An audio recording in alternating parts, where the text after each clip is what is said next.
Que paso? This is Siren Tarot. Welcome back to another pick a card reading. Who will you marry? This reading is timeless, and for this reading there are 4 different options. Option 1, we have Brad.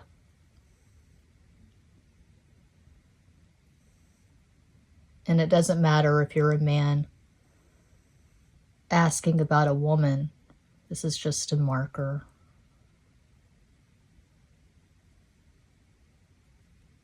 Got these at World Market. They're drink markers, so you'll know whose drink belongs to who. Whose drink belongs to whom. That's not as clear as I would like it to be, but you get the gist. Okay. Brad. Option 2 is Mitch.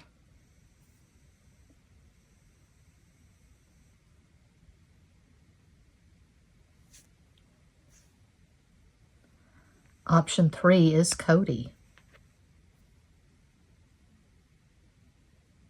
Hey babe, you up? And Cuatro, who could it be but Chad? Pile 4 is Chad.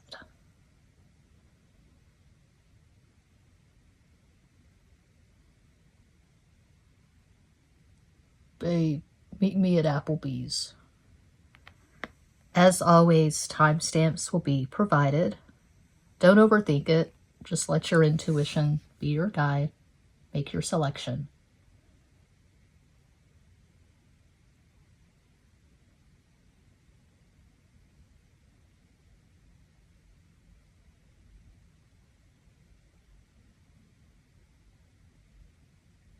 If you chose pile 1, Brad, here is your reading.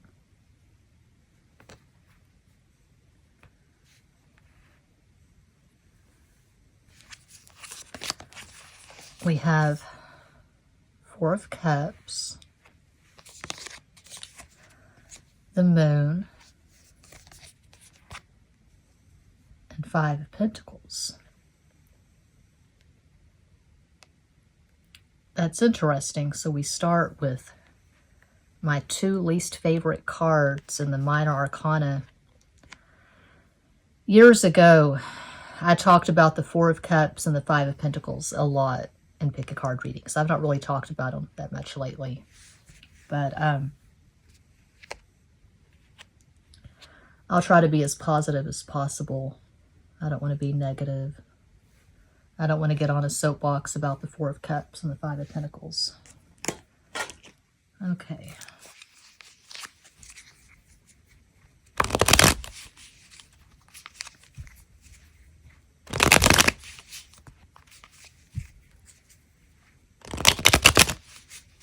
No más.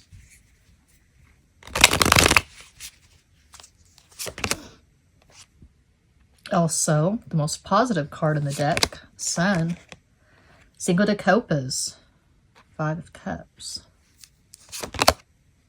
El Mundo, the world.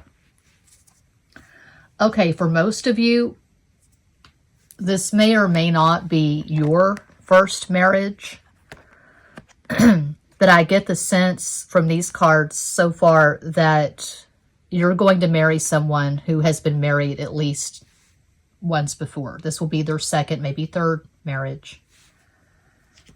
My dad is going through his 5th divorce, which it's alarmingly common in Texas.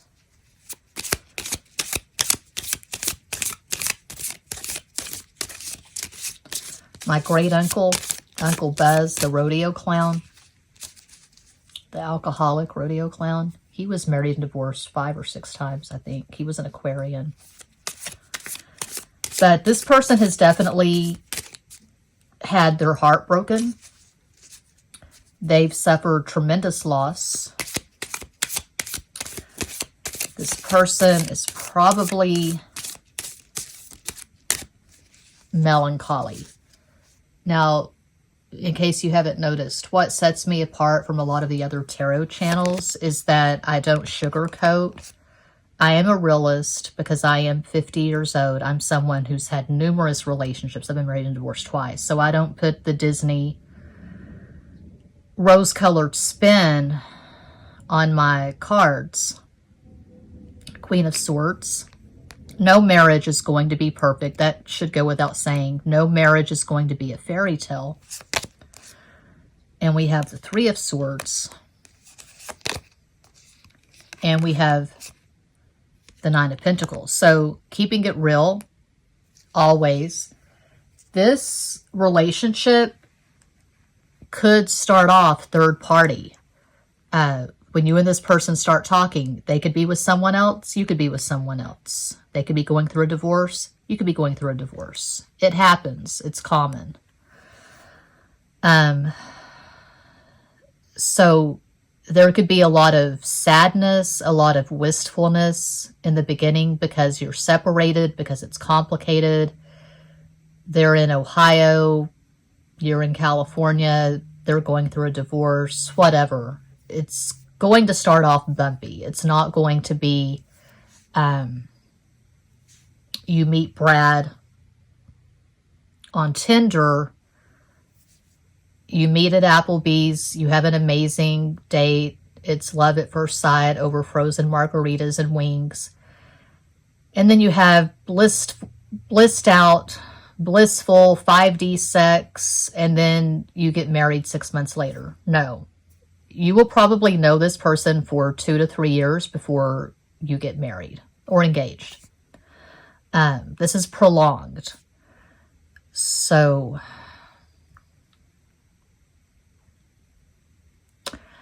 I feel like a lot of you who chose pile 1, you're probably in this right now. This is someone you've known for a year or longer, and you know what the complications are.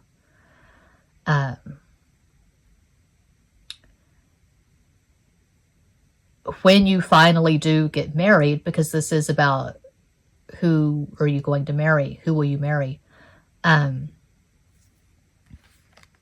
you're going to have your ups and downs. That's any relationship, that's any marriage, but you're going to have this firm, solid, stable foundation. And you could be simplistic and say, well, how can you have a solid foundation if it started off third party? All I can tell you from years of experience and knowing what I know about the human heart and relationships is that it's never an Adam Sandler, Drew Barrymore movie. In my experience, I've never seen anything like 50 First Dates or The Wedding Singer. So, and actually that movie, as idyllic as it was, it started off third party. Anyway, once you're together, it's established that you're together. You want to be together. You do have things in common. It is a so-called spiritual connection. You may regard each other as soulmates, possibly twin flames, but there was a lot of 5D stuff before you got together in person, meeting up in dreams and all of that. You could have a psychic connection. There could be really strong, intense telepathy between the two of you. And it may be that one or both of you, you're going from a so-called 3D relationship where there was just, you know, it was status quo. You had the house, you had kids, but you weren't happy. You're really connected to each other. It's intense. You probably have really good synastry. You could have Sun conjunct Moon, Moon conjunct Moon, Neptune conjunct Venus, something like that. But you probably have also a couple of squares in your synastry, and everyone has different opinions on synastry, but to me, I guess because my own chart is so complicated, I have a mutable Grand Cross in my natal. I have a lot of squares and oppositions. The squares and oppositions are a lot more interesting than the sextiles and the trines. I find those to be quite boring. So you could have Saturn square Venus, which is actually really good for longevity, because you had to overcome some obstacles to be together. So you really value this once it all comes together and you have this marriage. There's no end in sight. You're going to stay married. And you can claim that. You know, it's like I say all the time. I tell my clients this in personal readings all the time. I am not fatalistic or superstitious when it comes to tarot. When you're doing a reading, doesn't matter if it's on YouTube or if it's in person or if it's over the webcam or an audio reading a person, whatever. You're working with energy which is mutable. It's always changing. We create our lives. I manifested all of my exes. It was always intentional. I made a list, and a couple of times I can think of, it was scary how fast and exact the results were.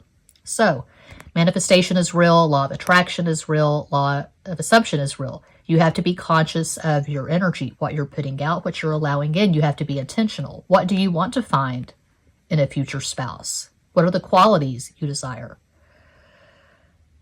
It looks like Brad is going to be pretty complicated. He could have the Leo Aquarius axis in his natal chart. A possible astral combo for your future husband. He doesn't have to be named Brad. He could be Brad, Chad, Tristan, Blake. I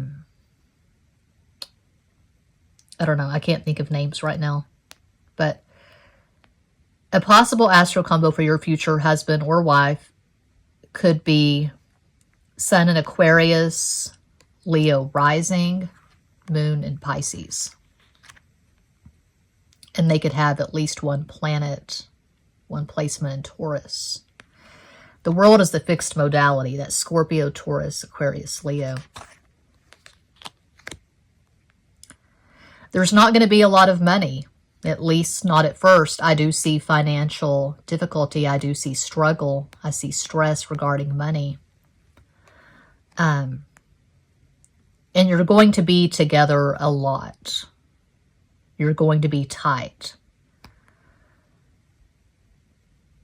So every couple, every relationship is different.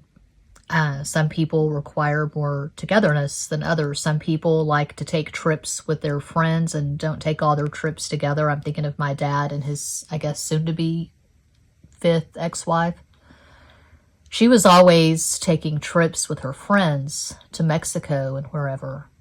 And my dad doesn't really have any friends. But my mom and her third and final husband, they're both Geminis.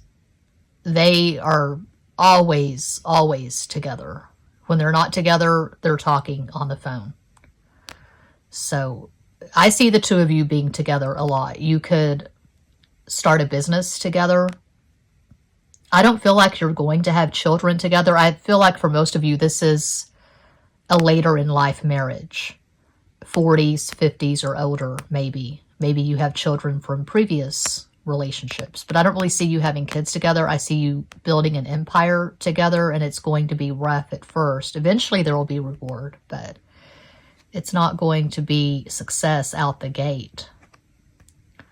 But your husband is probably going to be a really intense introvert. They do tend to be melancholy. So not the most sanguine person, not the most outgoing person, not the most cheerful person. Can be moody as hell. But you don't care. You're crazy about this person. You see the world in a similar way. You have shared values and interests. You like the same music, the same movies, the same food. It just works. So yeah, that's what I see for pile 1. I hope that helps, entertains, educates, elucidates. I am always available for private readings. All of the information is included in each and every description box. Do check out the community section for more details, updates on the personal readings. Muchas gracias.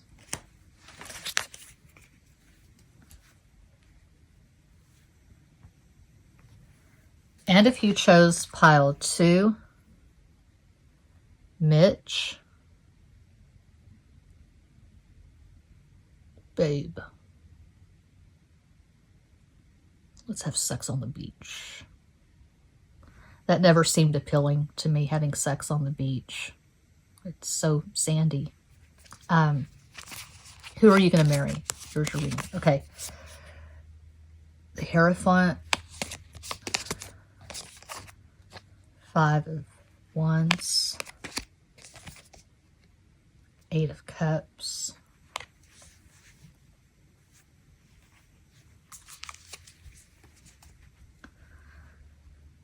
Appearance to the contrary, Mitch is pretty complicated, similar to pile 1. Again, doesn't have to be a man. It could be a man or a woman. I'm just having fun. I'm just playing around here. But this person looks pretty complicated. This person definitely has depth. This is not a go with the flow kind of person. Could be a contrarian. This person has very strong opinions and beliefs. They like a good fight, a good debate. Dos de Espadas, 2 of Swords. You're not currently in contact with this person. This could be someone you haven't met yet. I don't know. For pile 1, I saw a relationship already. See it at the Oros, 7 of Pentacles. La Emperatriz, the Empress.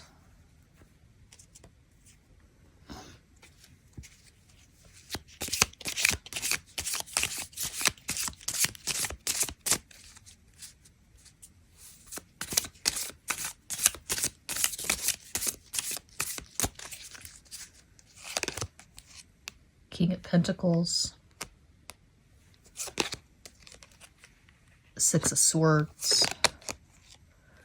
9 of Wands. Okay, the song I'm hearing is I'm Gonna Crawl by Led Zeppelin. I do see distance. In the beginning, when you're first fucking with each other, when you're first getting to know each other, there is definitely distance. So you could be in Tokyo. This person could be in San Francisco. Or this person could be in Seattle. You could be in Miami. I'm seeing considerable distance. You got to get on a plane or a train or a boat or a hot air balloon to see each other. You're going to start off doing WhatsApp, FaceTime, Skype. You may meet this person on social media.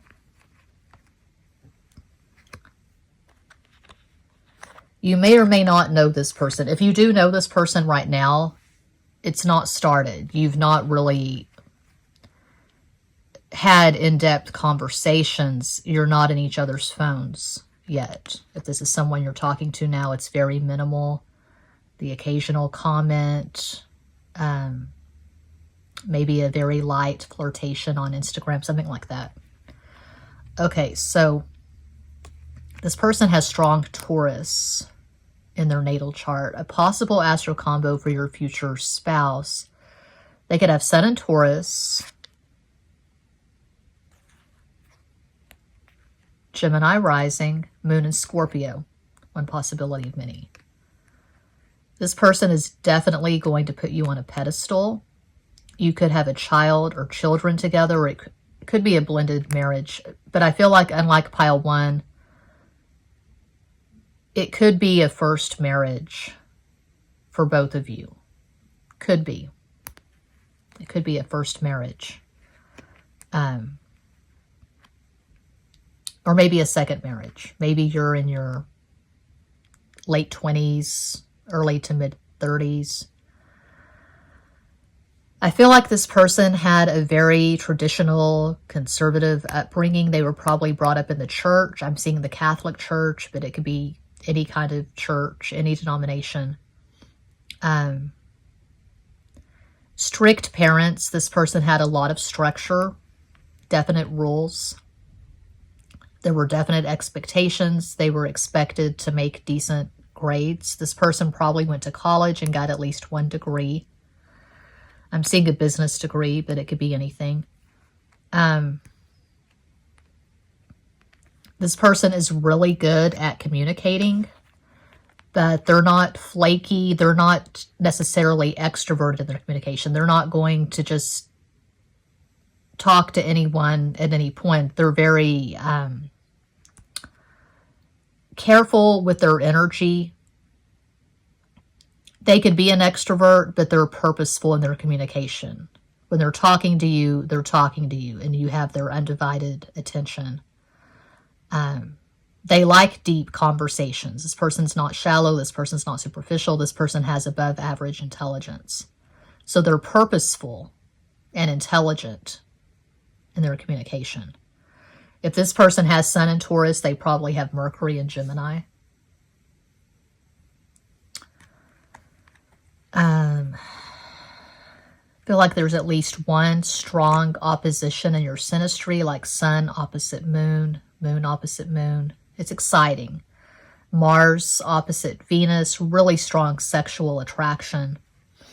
This person's very matter of fact. If they want you, they want you. If they decide on you, they decide on you. And they're deciding on you because this is who are you going to marry. They're deciding on you, they're choosing you. And no one is allowed to talk down to you or disrespect you. They're going to be very protective of you. If this is a man, he's very old school. No one fucks with his woman. But regardless of gender, this person's going to be fiercely loyal to you. They're going to have respect, tremendous respect. And you'll have your fights, your disagreements, but it'll be exciting. You'll challenge each other and push each other. It's not going to be toxic. I see lively debates, deep conversations.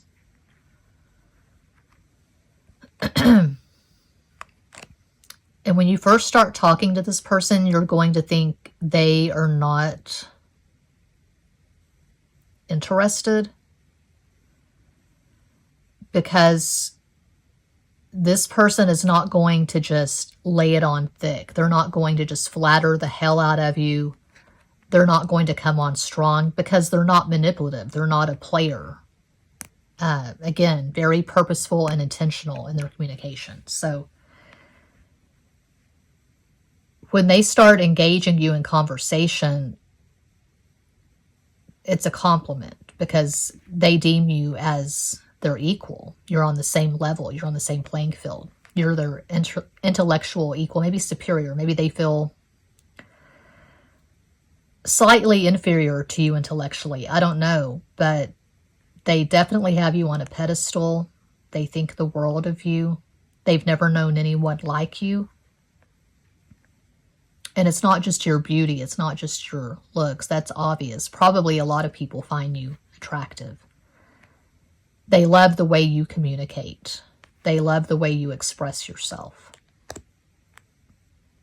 And I can see them coming to you, getting on a plane and coming to wherever you are. Their love language is probably gift giving. They're going to give really good gifts. This person is not cheap. They could have extravagant taste, or at least when it comes to you, no expense is spared when they're giving you gifts.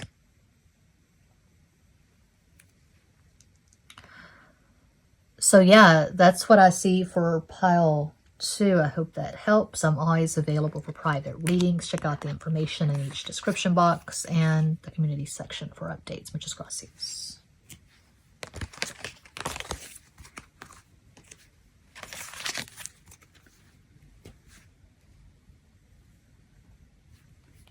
And if you chose pile 3,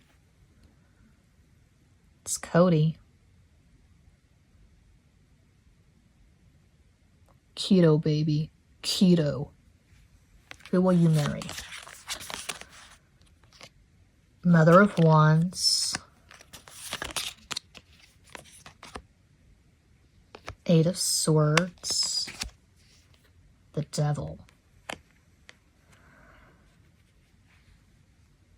Cody, or whoever this person is you're going to marry, man, woman, whatever, this person has a very strong libido.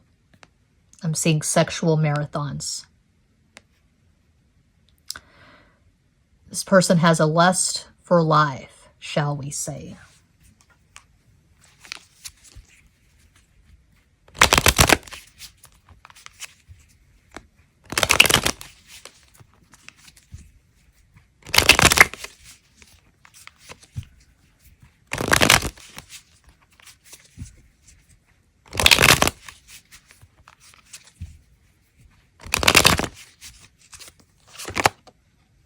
Principe de Espadas, the Knight of Swords.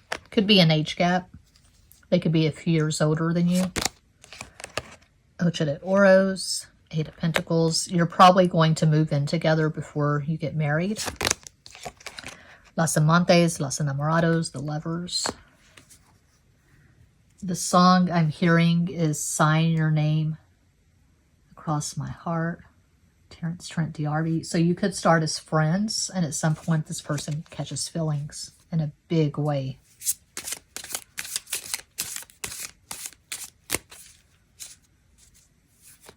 I'm also hearing One More Try by Father Figure. One More Try by Father Figure. I was thinking of two songs simultaneously, but One More Try by George Michael, who was a Cancer. Okay. So it could be that there is a breakup before you get together, you reunite, you get married. Five of Wands. Could be a few breakups. Queen of Pentacles. I definitely see an age gap. And Four of Wands. And we end on happy marriage card. I see this as the wedding card. Four of Wands. Okay, so yeah, you're going to have this fabulous wedding.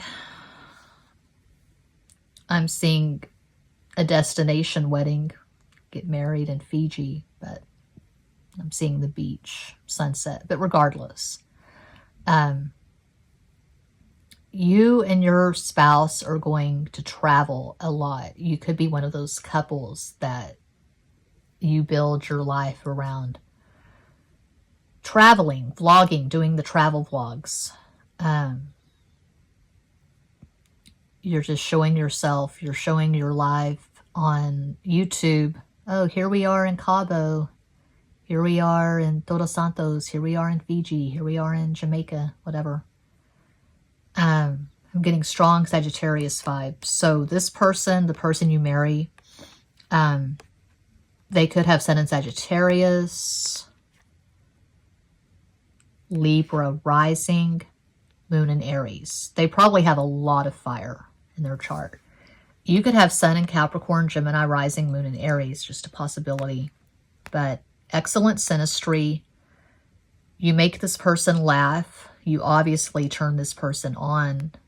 They are going to blow up your phone. I see a lot of sexting, a lot of sexual interest, maybe some kink, some fetishes. But you're going to be on the same page. You're going to be on the absolute same wavelength when it comes to sex and life in general. You have the same sense of humor. You enjoy the same things. You probably have friends in common, the same friend group. You both have this adventurous, thrill-seeking spirit. I can see you riding roller coasters together, maybe zip lining together, canoeing together, whitewater rafting together, swigging ayahuasca together, backpacking across South America or Europe together, moving to a new country together. It could be that when you meet, this person is in a different country. Maybe you don't have the same primary language in common. Spanish could be their first language. French could be yours. You could be in Paris. This person could be in Barcelona, or you could be in Zimbabwe, and this person could be in Venezuela, something like that. So you may have to cross an ocean to get together, but not a problem.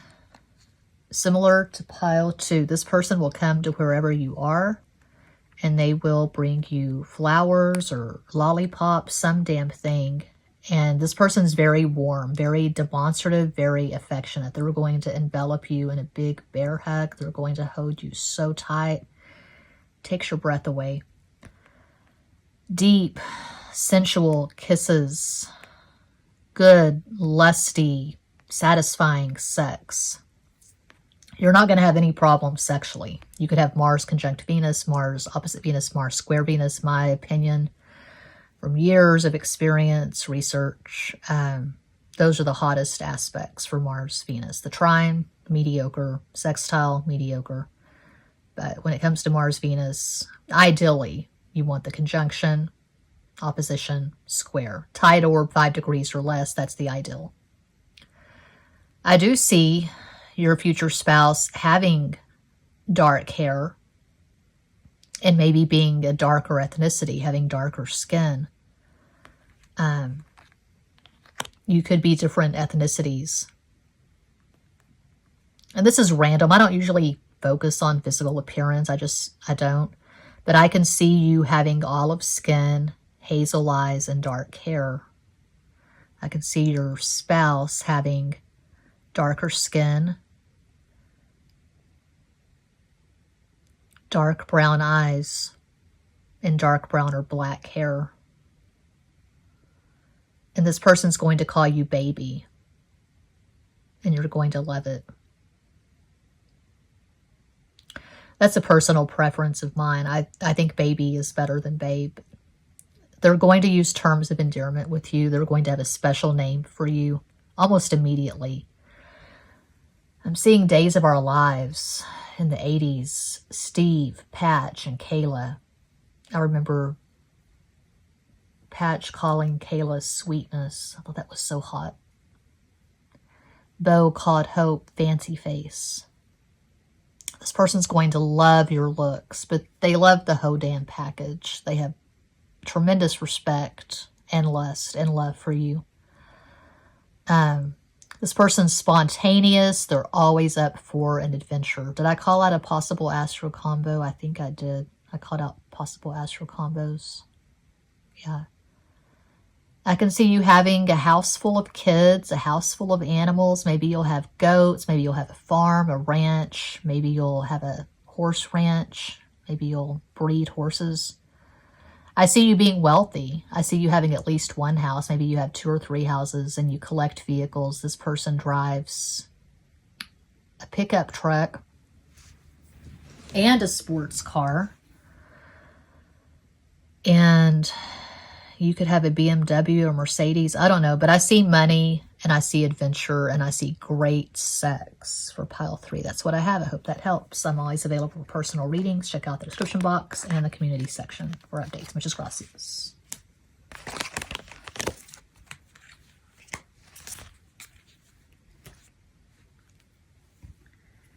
And if you chose Cuatro, pile 4, Chad.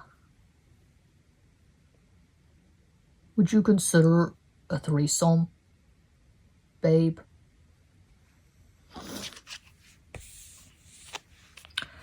This person doesn't have to be Chad, doesn't have to be a man. Your future husband, they may come across like they're really wild and crazy and oh, so adventurous. But when it gets down to it, I feel like your future partner is vanilla when it comes to sex. Vanilla sex, monogamous sex. This person's not going to be a cheater. This person's not going to be a player.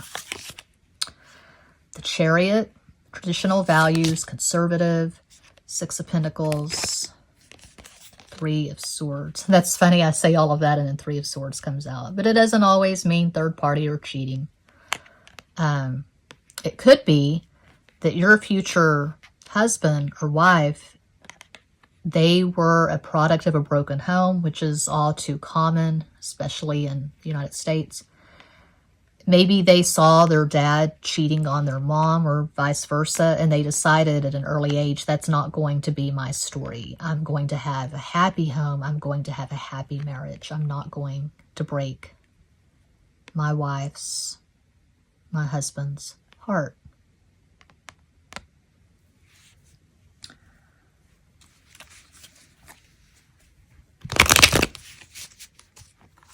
This person could be religious, not spiritual. Because you've heard the cliche a million times, I'm spiritual but not religious. This person could be religious, not spiritual. I see them coming from a very strong religious background, such as mine. I came from a strong Southern Baptist background. Your future husband or wife could come from a Baptist background, Catholic, Pentecostal. Those are just examples. I see this person with the Bible. I see this person going to Bible study. El Carro again, the Chariot twice. Wow. Cancer tends to be traditional energy. Tres de Bastos, Three of Wands, and of course that's simplifying. God, apple pie, and mom, that's Cancer. La Sacerdotisa, the High Priestess. More Cancer energy. So this person could have Sun in Cancer, Sagittarius rising, Moon in Taurus. But I'm definitely getting strong, conservative, traditional vibes for this person. Vanilla vibes. This person does not worship Satan. This person does not practice black magic.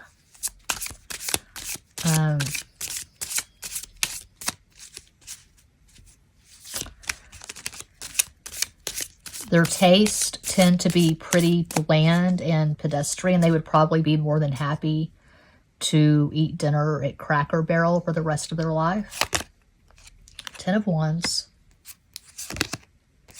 Two of Wands. King of Wands. I dated this Cancer vice cop once. 2014, 2015. We had a couple of dates, a few dates. Anyway, I think we had 3 dates to be really specific. He sent me a text saying, I get the feeling you're not a meat and potatoes kind of girl.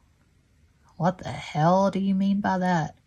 He thought I was wild. He was wild too, but he played the Cancer vice cop card. He acted like he was whatever. But he had Mars and Gemini. This person, to entice you in the beginning, they may play the wild card, like, oh, I like to do this and that, and let's have a threesome on the beach. But when it gets down to it, I see someone who is vanilla and conservative and traditional. And when they decide that they're serious about you, that there's really something going on here, and this is who will you marry, they are going to court you, to use an old-fashioned word. They're going to court you in a very old-school kind of way, if it's a man and you're a woman. They bring you roses. They take you to Cracker Barrel or Olive Garden or some 5-star damn restaurant. And they open the door for you and all of that. So,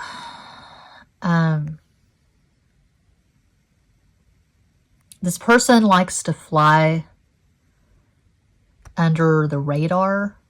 They don't like to draw attention to themselves. If this is a man, he's very close to his mom.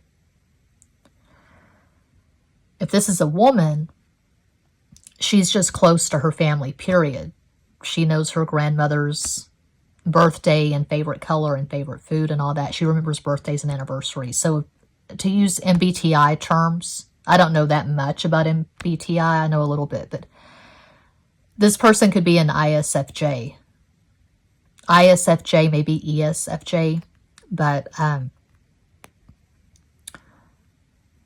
this person is not wild and crazy. They're not going to choose someone who comes from a wildly, drastically different background than what they came from. They want you to have your beliefs in common. So probably if you chose pile 4, you're going to have to conform to whatever this person wants. Like if they want to go to Church of Christ every Sunday, and then go to Cracker Barrel for lunch, whatever, you're going to have to go along with that. They want to marry someone who's on the same page, someone that they're so-called equally yoked with. You know, some couples, they have their own things. You know, you can see atheists who are married to Christians or witches or whatever, but they want someone who believes what they believe. They have these Christian dating apps like Christian Mingle, I think. Is that still a thing? Maybe you'll meet on Christian Mingle. I don't know. But their God, their version of God is a big deal. Their family is a big deal. You have to get along with this person's family. They want to bring someone home that is kind of like them, that doesn't stand out, that isn't too wild and crazy. I could not marry this person because if this is a man, I see someone who is very straight edge, very quote-unquote normal. The kind of man who says, I don't want my woman to have tattoos or to say fuck you. You have to have a clean language and clean skin. Very strict, very conventional. Not my cup of tea, but we're all different. I can see this person being blonde. I can see this person being Mormon, actually. Blonde hair, blue eyes. I was going through the airport once with my first husband. We were going, I guess, from Vegas back to Albuquerque. We were at the Salt Lake City airport, and it freaked me out because I was surrounded by blue-eyed blondes. Blue-eyed blondes. This is weird. This is like a Twilight Zone episode. Everyone looks the same. Conformity. This person is a conformist. I can see you having a dog together and having 2 to 6 children. And if you have children with this person, they are going to be a strict disciplinarian. They're not going to be laid back when it comes to parenting. And this person is all about the missionary position, just basic, vanilla sex. No dirty talk. Oh my God. I was not expecting this to go in such a rigid direction. Damn. I can see this person watching golf and soccer games on the television. They like chocolate cake with chocolate frosting. That's the perfect birthday cake for this person. Did I call out a possible astral combo? I feel like they have Sun in Cancer.